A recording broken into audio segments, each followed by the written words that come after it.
You know, what are you gonna do after this? And it's like, you know, I don't know. Going back to the story real quick.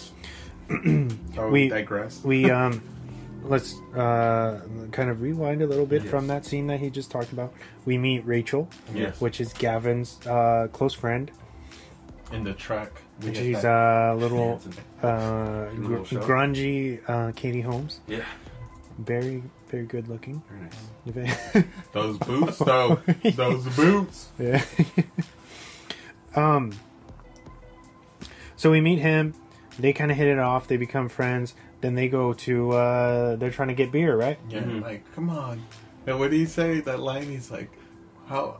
I thought this was America, like... How oh, yeah, he's like, I'm so disappointed in America because nobody wants to contribute to the delinquency of minors. Yeah. And then they run into, what is it? Chug, right? Oh, yeah. From the Blue Ribbons. Yeah. And he's like basically insinuating that that's my girl, Rachel. That Rachel's my girl. And he just wants he wants her to go out with him. Yeah. He's always like, every time he sees her, hey Rachel, like, you want to grab some bite to eat or something? Or she's like, no, Chuck. I don't. And he shuts him down real quick. No is no, Chuck.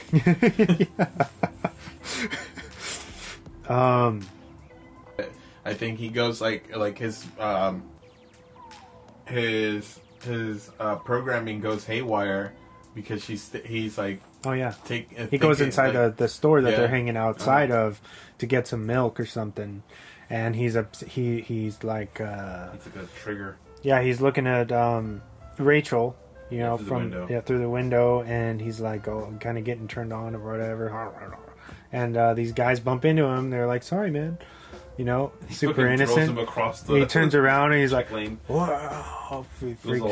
Yeah, Hulk's out on him. Yeah. Fucking, you just see them, and it's super comedic too. He's like very idle hands. Rangers and shit. They're just outside. And they're like, "What the fuck's going on?" And then she looks over people flying window, in the air. I'm like, how convenient was that the sheriff was just like came into that like, whoa, I got him. He like almost killed 2 kids, and he's like, he beats the crap out of that one kid. Yeah, I got him. He's okay. And I like how I forgot his name. What's his name? The paranoid kid. UV? No, his friend. Gavin. I forget his name. How Gavin he is convinced that there's some malevolent force going on inside the school with the doctor, and how no one's really believing him. It's like it's his conspiracy theory. He's like, oh yeah, and he was explaining to his new buddy. He's like, I saw them kill so and so, but no one can find her body. But he's like, but I know I saw her. She was dead. And then that's going back to the first scene where you see the kid snap her neck and then kill the sheriff. I think it was Andy's the kid's name. Yeah, or something like that. But we also after that we meet led by this. Yeah, no, he's the psychologist of the high school, Caldecott. Right, who is Bruce Greenwood. Yeah. They have a meeting with Steve at school or whatever, and he's like, oh, like whether or not you want to be involved with us in the Blue Ribbons, we want to be involved with you, so just let us know if you need anything. And that's all we wanted to say or whatever, and that introduces what is to be the villain later on, right? And they go to that, was it diner? Yeah, the yogurt shop. Shoppy. What the fuck is a shoppy? Oh, well, it's funny going back to that scene. It's like, who the fuck wants to go to a yogurt shop? Like, what the fuck's a yogurt shop? So what's the E for? Shoppy? What the fuck's a shoppy? I love that scene so much. Anyway, they go into the shop, right? Mm-hmm. And they almost. That's where our main character is kind of kind of cornered into going down to sit with the blue ribbons and kind of they're all introducing themselves to him. And right, that's the scene you're talking about. Yeah, they're like they like, and they've already converted that one guy who called him a peckerhead. Yeah. So he's already been, converted or whatever. And then Gavin's like, "Whoa, like what happened to you?" He's like, weren't you guys just fighting? Yeah. We've made up. We're good pals now. Some shit like that. What else? Oh yeah, because in the beginning, so when Steve starts his day, he witnesses in the class the gearhead, Dickie, who he gets into a little tussle with one of the blue ribbons in the class. He's like the fucking gearhead, kind of like how do you say, another outcast or whatever. Who he gets put in detention. He leaves. Then we see him later. He goes to pick up some car parts later that night with his Mustang, and he gets set up by the blue ribbon. So then we see, oh, there's a bigger picture here. And they kidnap him, and then all of a sudden the next day at the yogurt shop, this guy Dickie, who was a gearhead and like a tough guy, is all of a sudden a blue ribbon. Mm-hmm. It's like all cleaned up and everything. Yeah, clean cut. Mm. And then the next day at school, they destroy his Mustang, and he's even taking part in it. Yeah. Destroying the windshield, the front windshield, and busting He's it up. like, Basically, you guys want to see something cool? You guys want me to show you? Like destroys the exhaust on the fucking on top of the hood. Like, oh my god! I thought that was hilarious. But I think later that day, Gavin shows that picture of his friends that got transformed. Who are, a lot of them are now the blue ribbons. And they're like, look like Motley Crue, like fucking snorting cocaine and fucking long hair and shit, like super hair metal. And he's like, this was them before, don't you see what's going on? We were all friends before that. They're recruiting people. And that's when we get to basically his scene where his parents sell him out. Yeah, sell him out. And he has a gun. That's when he has that kind of breakdown. Where he's like, I don't care who's there. I'm gonna fucking smoke them all. I'm gonna smoke them all. And then he's like, you know what, Gavin, give me the fucking. Steve is like, give me the gun. You're gonna end up shooting the fucking paper boy. Yeah. And he's like, no, man, you can't leave me alone like this. Yeah. And he's like, I would have smoked them all. And he just walks away. Yeah, he walks away. He's like, and then the next day, shit gets real. Yep. In the little cafeteria, they, Steve is like, oh, like, they're not going to take him. Because he asks Gavin, hey, why don't you stay with me and you'll be fine. And he's like, no, man, you can't do that. Whatever. And then, anyway, the next day in the cafeteria, Gavin comes in, clean cut. Yep. Dressed all nice. And so, of course, Rachel and UV and Steve are there. They witness this. Steve gets up and he walks over to Gavin. He's like, yo, blue ribbons only.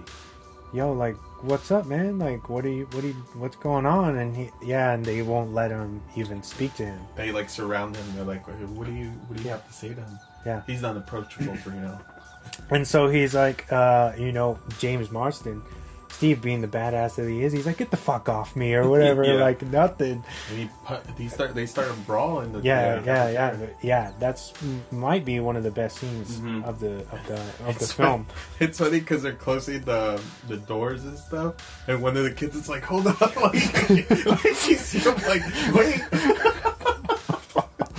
Yeah. So some shit goes down, and then they like lock down the cafeteria for this big ass fight. Yep. And then Steve grabs a big chair and just fucking breaks it on one of the dudes' head, right? Yeah, I think so. Boom, and then they all attack him. They jump him, and then Gavin walks over and he like picks him, helps him up, and fucking knees him in the fucking stomach, like fuck you or whatever. What does he say to him in his ear? Something like, you've never felt power like this, or I've never felt better, or something like that. Something like that along those lines. And then he tells him also, like, just go with it or something. And then they knock over, Chuck or whatever, knocks over the the janitor's Oh yeah. little mop thing. Yeah, he's the janitor's who is William Sadler's character, a background character who you're supposed to think is crazy. Mm-hmm. He is like, kind of a wild card, and you think he's not all there, although that's not entirely true. And and he kicks over his water. Yeah.